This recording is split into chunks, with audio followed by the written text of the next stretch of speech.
Then to continue with the beginning of volume 2,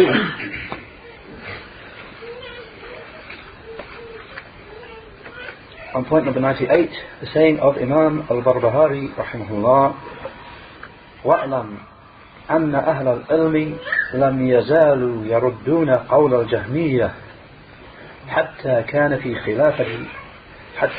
في خلافة بني عباس تكلمت الرويبضة في أمر العامة وطعنوا على آثار رسول الله صلى الله عليه وسلم وأخذوا بالقياس والرأي وكفروا من خالفهم.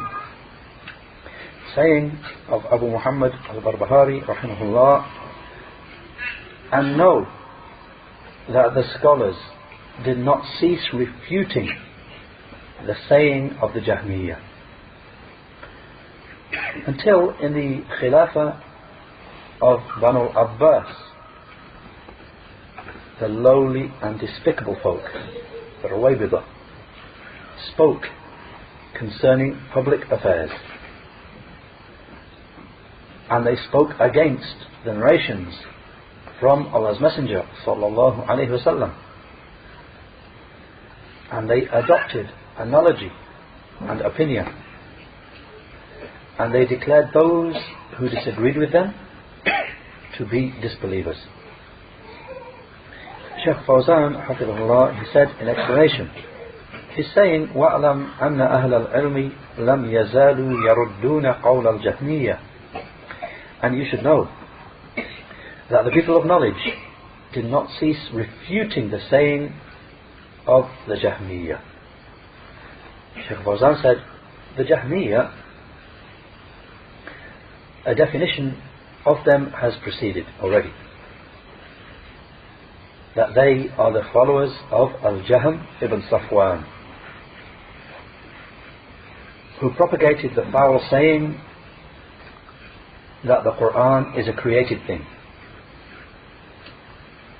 and who openly proclaimed negation of the names of Allah and His attributes. And he had the saying of al-irja, of taking actions out of iman. And he had a foul madhab, foul path. So Shaykh Fawzan, he mentioned some of the chief points of deviation of Al-Jahm ibn Safwan.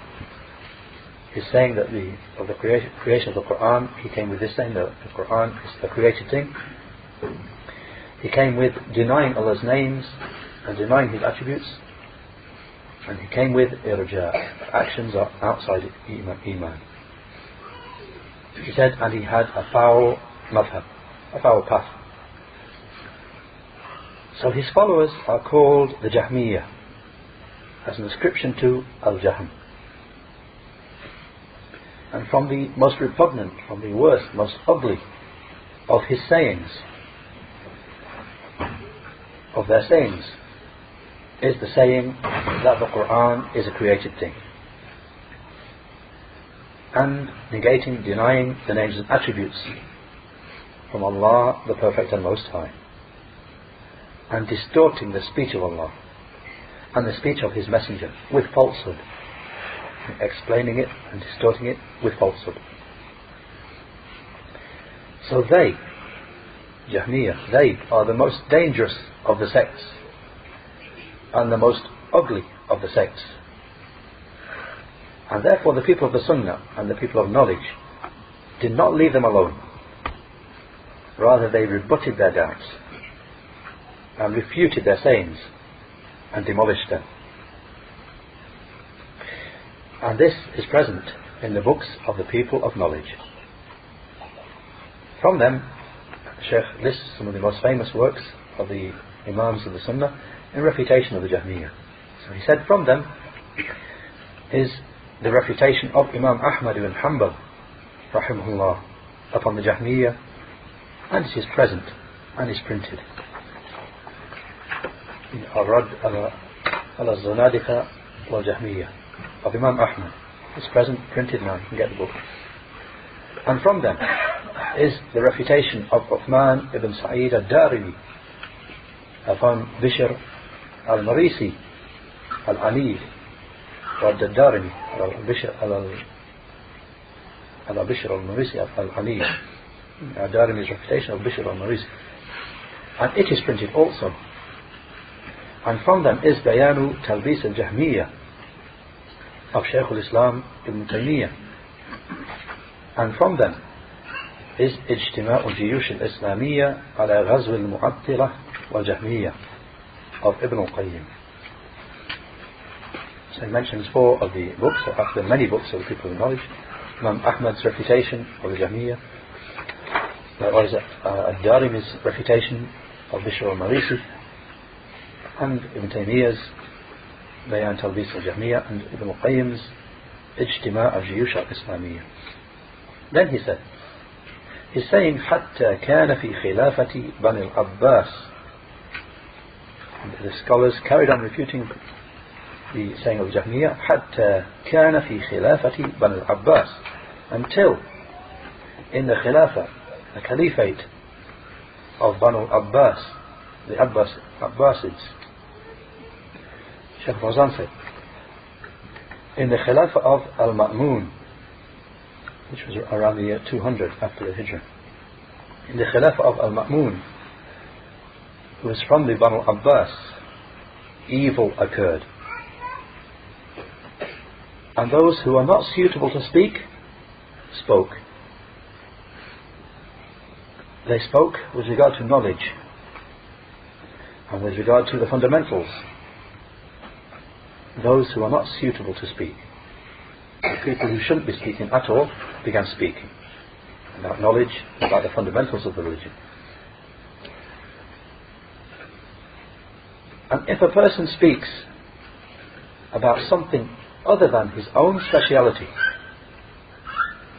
then the affairs will be corrupted. So it is essential that no one speaks about the affairs of the religion and of knowledge except the people who are specialized in it and the people of knowledge. So the affairs will not be rectified by chaos, by everyone speaking and claiming to have knowledge, as is present now from those muta'alimeen, from those pretenders to knowledge, those who ruminate upon questions of aqeedah and speak about them. They speak about Iman and what is the reality of Iman, and they speak about things which they have no right to speak about at all. They've got no business at all to be speaking about those things. They have no knowledge, and they did not learn with the scholars. Rather, they just learned by themselves, and they rely upon their own understandings. And they start laying down principles from themselves and from their own understandings. So the affair is very dangerous. He said, he's saying, تكلمت الرويبضة في أمر العامة. So then, in the Khilafah of Banu Abbas, the Ruwaybidah, the lowly, despicable folk, started speaking about Amr al-Amma, about general affairs, of public affairs, affairs of the masses and the people. Shaykh Fawzan said, this occurs in a narration. إذا تكلمت الرويبضة, that when the Ruwaybidah, when these lowly, despicable folk, when they speak, that occurs in a narration. Shaykh Fawzan said, meaning this will be from the signs of the last hour, that public affairs are spoken about by those who are not known for ilm, not known for knowledge. That will be from the signs of the hour. In a footnote here they give a reference for the hadith. This hadith that's being referred to here is reported by Imam Ahmad in the Musnad, and by Al-Bazzar in his Musnad, and by Tahawi in Sharh Mushkil al-Athar, from a hadith of Anas. that he said, Allah's Messenger sallallahu alayhi wa sallam said, before the last hour there will be years of deception in which a liar will be believed and a truthful person will be taken to be a liar,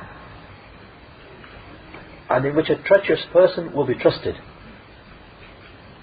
and in which a trustworthy person will be taken to be treacherous. And in it the Ruwaybidah will speak.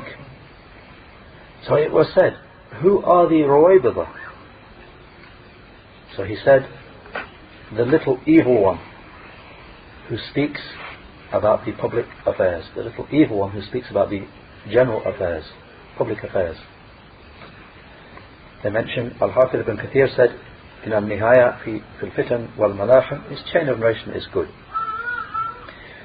As for the verifier of the Musnad, one of the verifiers of the Musnad of Imam Ahmad, Shu'ayb al-Arnaout, he said in his checking of the Musnad of Ahmad, the hadith is Hasan.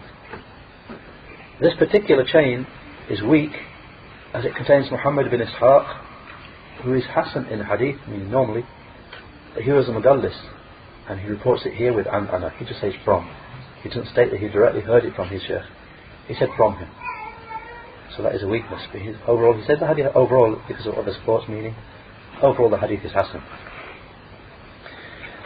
As an addition to what occurs here, this hadith also occurs as a hadith of Abu Hurairah radiallahu anhu, reported by Ibn Majah as hadith 4042, and by Al-Hakim and by Imam Ahmad also, and declared Hasan by Shaykh Al-Albani in as-Sahiha number 1887, 1887.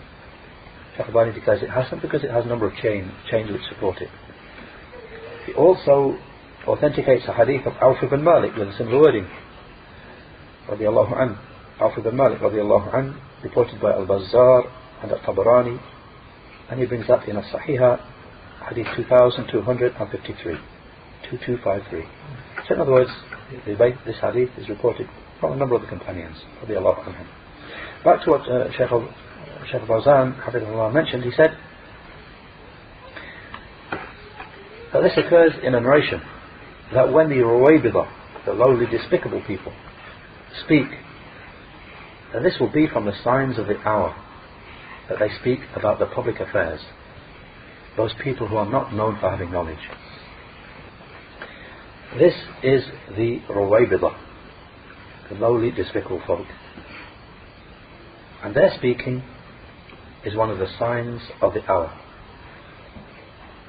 So it is not right that a person should speak, such a person should speak about the public affairs and about the general matters, matters which affect everybody. No one should speak about that except for the people of knowledge, those who are firmly grounded in knowledge. And this should not be entered into by everyone. Just as He, the Most High, said, وَإِذَا جَاءَهُمْ أَمْرٌ مِّنَ الْأَمْنِ أَوِ الْخَوْفِ أَذَاعُوا بِهِ وَلَوْ رَدُّوهُ إِلَى الرَّسُولِ وَإِلَى أُولِي الْأَمْرِ مِنْهُمْ لَعَلِمَهُ الَّذِينَ يَسْتَنبِطُونَهُ مِنْهُمْ. Surah An-Nisa, the 4th Surah, Ayah 83, with the explanation. And if some matters relating to public safety or fear come to them, they broadcast it. And if only they had referred it back to the Messenger and to those charged with authority amongst them, then the reality of the matter would be known to those who are able to verify and deduce. Shaykh Fawzan said, so public affairs, al-umur al-amma, affairs affecting everybody, public in general. So public affairs affecting the nation, the ummah, are not to be spoken about except by the people who are specifically qualified to do so. He said, his saying, وَطَعَنُوا عَلَى آثَارِ رَسُولِ اللَّهِ صَلَّى اللَّهُ عَلَيْهِ وَسَلَّمَ, and they spoke against the narrations of Allah's Messenger sallallahu alaihi wasallam. Shaykh Fawzan said, they interfered even in the ahadith. They made attacks upon them. Well, he said they make attacks upon them. And they write works and declare things authentic and declare things weak. And they are not known for knowledge. And they did not learn knowledge. And they are not from the narrators of hadith, nor from the imams of hadith. So they are therefore Ruwaybidah, lowly, despicable, these lowly, despicable folk. They stand up and they start speaking about the most dangerous thing, which is the science of hadith and the knowledge of narration. He said, he's saying, وَأَخَذُوا بِالْقِيَاسِ وَالرَّأِي وَكَفَّرُوا مَنْ خَالَفَهُم. And they adopted analogy and opinion, and they declared anyone who disagreed with them to be disbelievers. Shaykh Fawzan said, what is meant by qiyas, analogy here, is al-qiyas al-batil, is false analogy. As for al-qiyas al-sahih, as for correct analogy, then that is from the fundamental, from the underlying fundamental evidences with the people of knowledge. However, false analogy, such as drawing analogy between the creator and the creation, or making analogy between a matter and another matter which has no connection to it and does not have a common underlying factor. In that, the like of that is false analogy. Making an analogy between the creator and the creation is a false analogy, of course. Or making analogy between one matter which is not connected to the matter you're drawing and making an analogy with, because they have no linking underlying factor. Then he said, because al-qiyas, analogy, is إلحاق فرع بأصل في الحكم لعلة جامعة بينهما. He gives a definition of correct analogy, which is something like that qiyas, analogy, is joining a matter, a far', joining a matter which we do not find a text for, joining it to a matter which there is a text for, an asl, and so applying a ruling to it on account of there being an underlying factor, illah, common to both of them. We briefly mentioned, meaning that we have, the scholars mention that the analogy is that you have a matter in front of you that you don't know a text for. The scholar has to give a judgment on it, has to give a ruling to it, but he doesn't find a text to give a ruling to it. So he looks for something similar that there is a text for.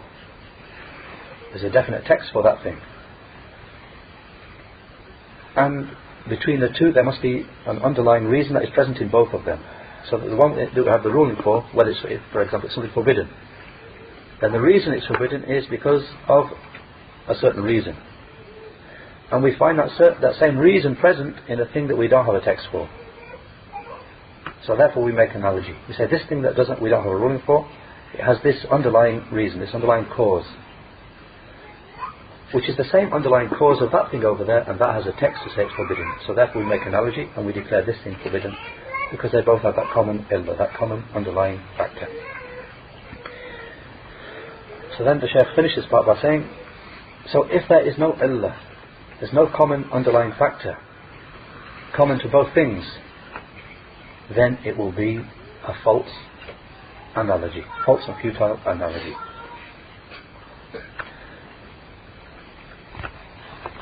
And that's where Shaykh Fawzan ends explanation of that part of the point. As for the explanation of Shaykh Ahmad al-Najmi, rahimahullah, then he said,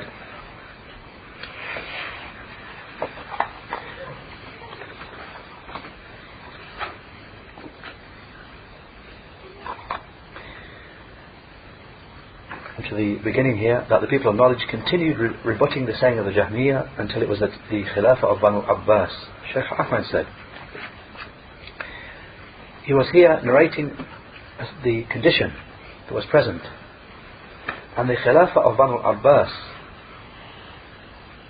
the beginning of it, obviously there was the Khilafah of Banu Umayyah, and that was followed by the Khilafah of Banu Abbas, the Umayyad Caliphate, followed by the Abbasid Caliphate. So the second one of these, the Abbasid, the Khilafah of Banu Abbas, he said the beginning of it was upon good. But then the affairs changed after the year 200. When they changed, when the Khalifa al-Ma'mun accepted the call of the Mu'tazila. He accepted it and became convinced that the Quran is something created.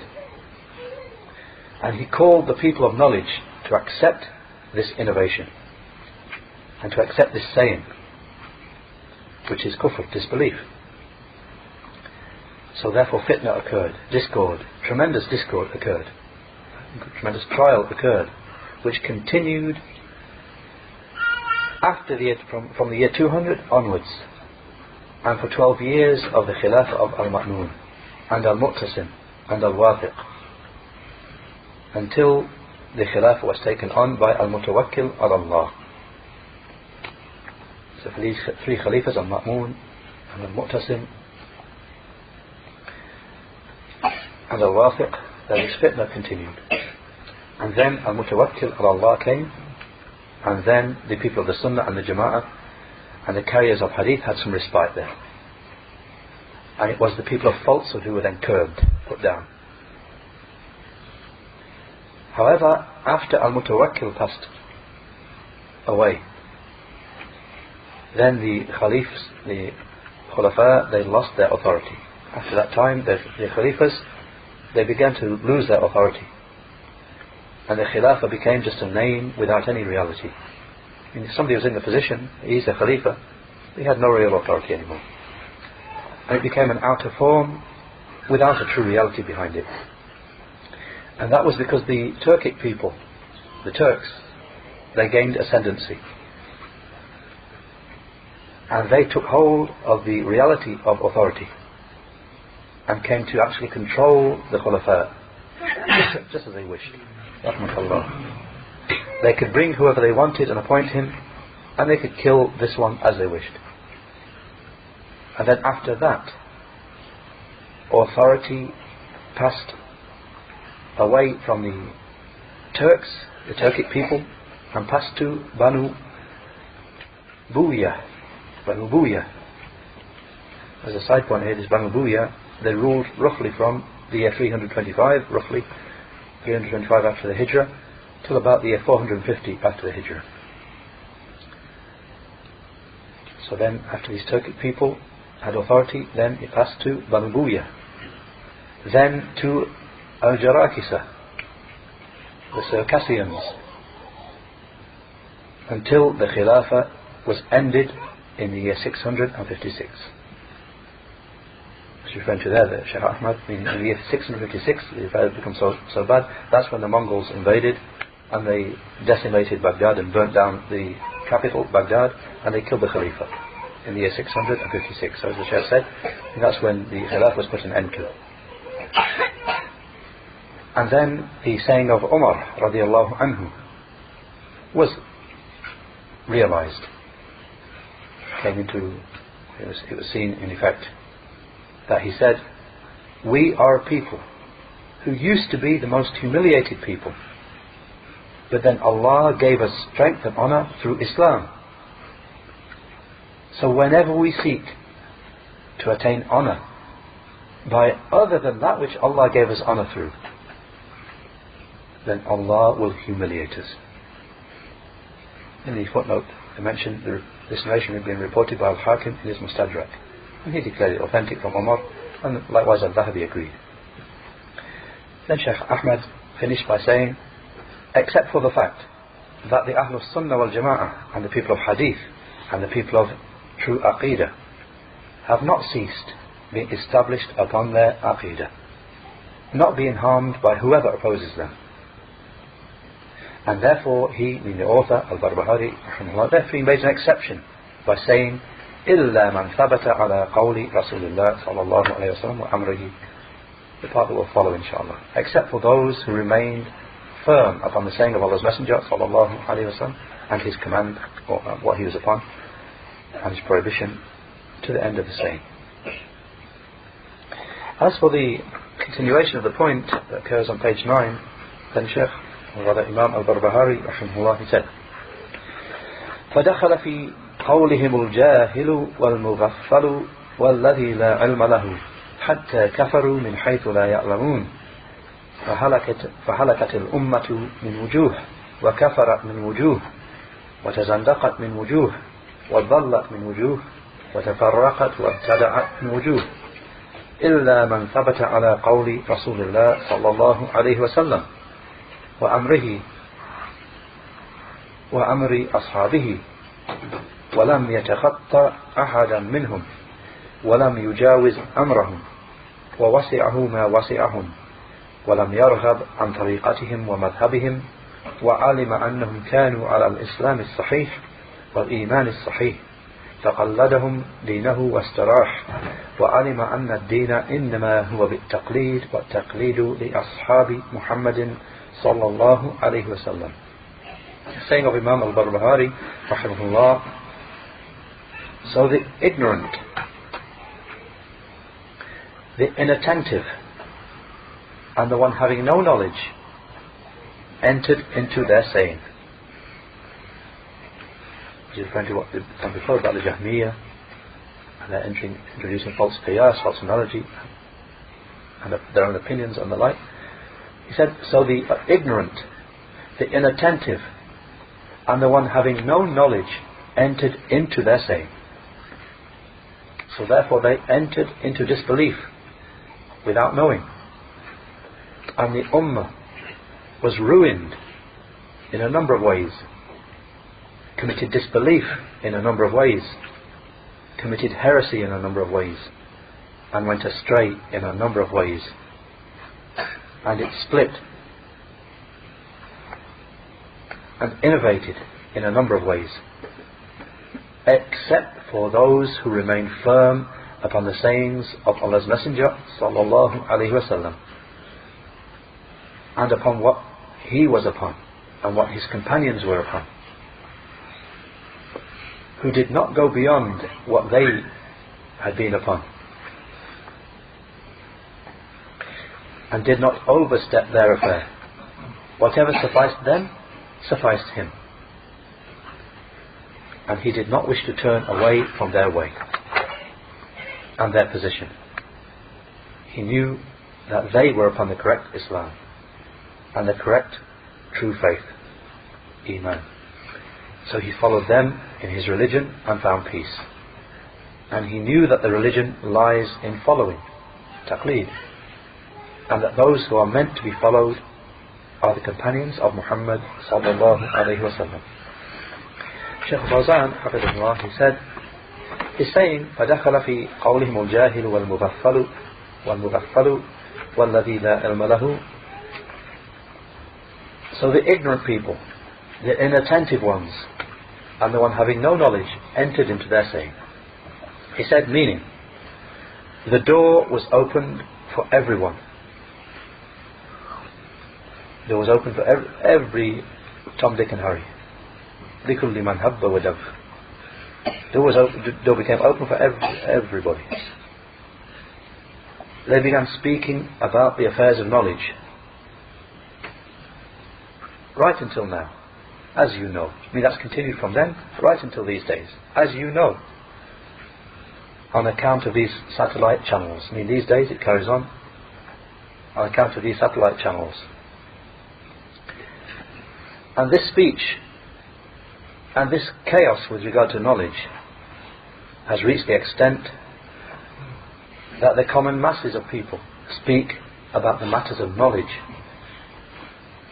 and they raise doubts with regard to them. They raise doubts about the matters of knowledge. They raise doubts about the Islamic rulings. They raise doubts about the verdicts of the Imams. And as has preceded, they declare those who disagree with them to be disbelievers. To the extent that they declare the earlier Imams to be disbelievers and to have been ignorant people. And to the extent that some of them say, I am a person and Ahmad ibn Hanbal was a person. We are men and they were men. Malik was a man and I am a man. This is the level that the situation has reached with them. That there is no special distinction for the saying of the Imams. It's the like of these people, they don't care. Imam Malik, Imam Ahmad, then it's just men. He's a man and I'm a man. Same thing. Allahumma sallam. He said, Shaykh Fawzan said, he's saying, حَتَّى كَفَرُوا مِنْ حَيْثُ لَا يَعْلَمُونَ, to the extent that they committed disbelief in a way which they did not know. Shaykh Fawzan said they committed disbelief in a way that they did not know. So a person may say a saying of kufr, disbelief, and he does not know that it is a saying of disbelief on account of his being ignorant. So he says that which is disbelief, and he promotes disbelief, and he doesn't even know that it is disbelief, kufr, on account of his having entered into something which he is not proficient in. So the danger is very great for him and for the nation, for the ummah. If the danger were just restricted to him, the one who is speaking, it would be easier. But the problem is that this spreads throughout the ummah, throughout the nation. He's saying, فَهَلَكَتِ الْأُمَّةُ مِنْ وُجُوهٍ وَكَفَرَتْ مِنْ وُجُوهٍ. So the ummah, the nation, became ruined through a number of different ways, and committed disbelief in a number of different ways. Shaykh Fawzan said, meaning they confused and deceived the ummah, the nation, and they entered weaknesses into it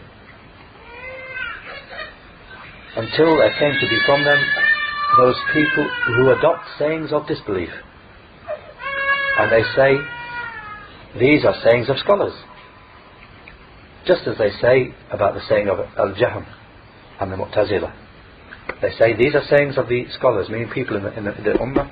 They come and they start spouting things which are from Jahm or from the Mu'tazila, and they say these are sayings of scholars, sayings of people of knowledge. Shaykh said, to the extent that they write in the newspapers, these scholars say, or rather he said that they say to the scholars, they say about the true scholars, the ulama, you people, you restrict the truth to just yourselves, and you throw away the sayings of the Imams, such as Ibn Sina and Ibn Arabi and Al-Jahm ibn Safwan. And those people are scholars who have their value. And this is the like of the thing they say in the newspapers about the true scholars, that you ignore these great scholars here, and they're saying you just discard their sayings. Shaykh Fawzan said, he's saying, وَتَزَنْدَقَتْ مِنْ وُجُوهٍ وَضَلَّتْ مِنْ وُجُوهٍ وَتَفَرَّقَتْ وَابْتَدَعَتْ مِنْ وُجُوهٍ. And they committed heresy in different ways, and went astray in different ways, and they split, and they innovated in different ways. Shaykh Fawzan said, all of these calamities were on account of the ignorant people entering into the matters of knowledge, and on account of having little fear of Allah, the Perfect and Most High. So when they had very little fear of Allah, they entered into these matters. And therefore, one of the Salaf said, Allah wara'uhum fatakallamu. Their wara', their piety, was very slight. So that is why they spoke. The Shaykh said, as for a person who fears Allah, the Mighty and Majestic, then he doesn't enter into anything except that he is proficient in it. He doesn't enter into anything if he is not proficient in it and not from his people. in particular the affairs of the religion. He's saying, إلا من ثبت على قول رسول الله صلى الله عليه وسلم وأمره وأمر أصحابه ولم يتخطى أحدا منهم. Except, that was the state of the people, except for those who remain firm upon the sayings of Allah's Messenger sallallahu alaihi wasallam, and upon what he was upon, and upon what his companions were upon, and do not step beyond it. Do not step beyond any of them. Shaykh Fawzan said, they were not secure from these calamities, from disbelief and deviation and misguidance and diverting from the correct way, and from mutual enmity, and from cutting off ties with each other. No one was safe from these calamities except those who adhered to that which Allah's Messenger sallallahu alaihi wasallam and his companions were upon.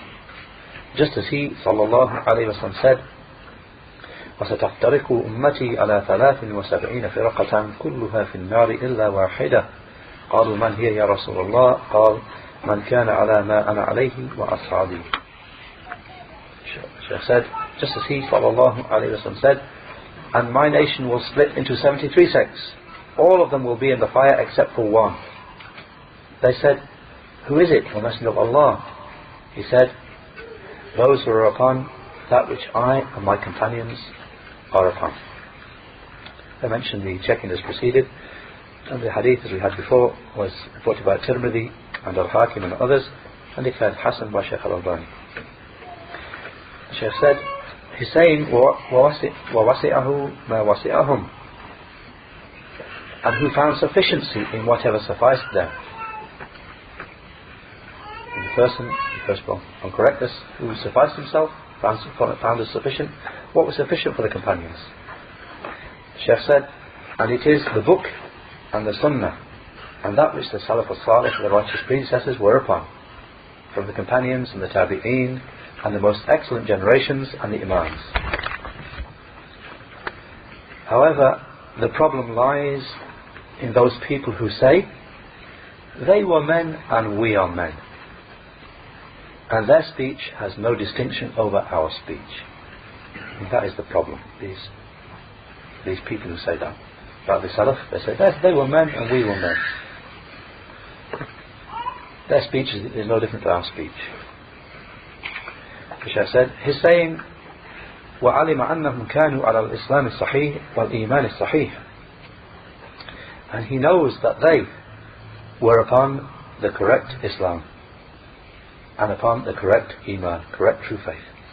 Shaykh Fawzan said, just as he, the Most High, said, وَالسَّابِقُونَ الْأَوَّلُونَ مِنَ الْمُهَاجِرِينَ وَالْأَنصَارِ وَالَّذِينَ اتَّبَعُوهُمْ بِإِحْسَانٍ, Surah At-Tawbah, 9th Surah, Ayah 100, with the explanation. And the first and foremost ones from the Muhajirin and the Ansar, and those who followed them upon goodness. Shaykh Fawzan said, he, alayhi salatu wassalam, said, عليكم بسنتي وسنة الخلفاء الراشدين المهديين من بعدي. He, sallallahu alayhi wa sallam, said, adhere to my sunnah and the sunnah of the rightly guided orthodox khulafa after me. The hadith being a part of the hadith of famous hadith of Irabab ibn Sariya radiallahu anhu, reported by Ahmad and Abu Dawud and Ibn Majah, and being declared Sahih by Shaykh Al-Albani. The Shaykh said, so whoever wants salvation, then this is the path to it. And the one who does not want salvation will have whatever he chooses for himself. But the harm is not restricted to him. Rather, he will also carry the sins of the people along with his own sin. The one who misguides other people, he will carry the sins of the mankind, the sins of the rest of the people who follow him, along with his own sin. He, the Most High, said, لِيَحْمِلُوا أَوْزَارَهُمْ كَامِلَةً يَوْمَ الْقِيَامَةِ وَمِنْ أَوْزَارِ الَّذِينَ يُضِلُّونَهُمْ بِغَيْرِ عِلْمٍ أَلَا سَاءَ مَا يَزِرُونَ, Surah Al-Nahl, the 16th Surah, Ayah 25, with the explanation. So they will carry the burden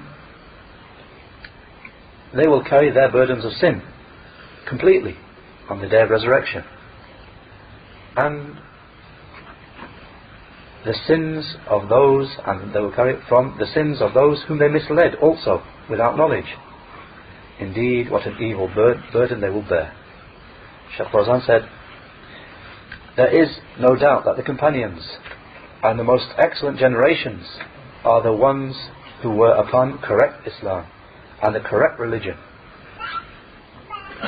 So how can you abandon them and go instead for those for whom there is no guarantee that he is upon the correct religion and that he is upon the truth?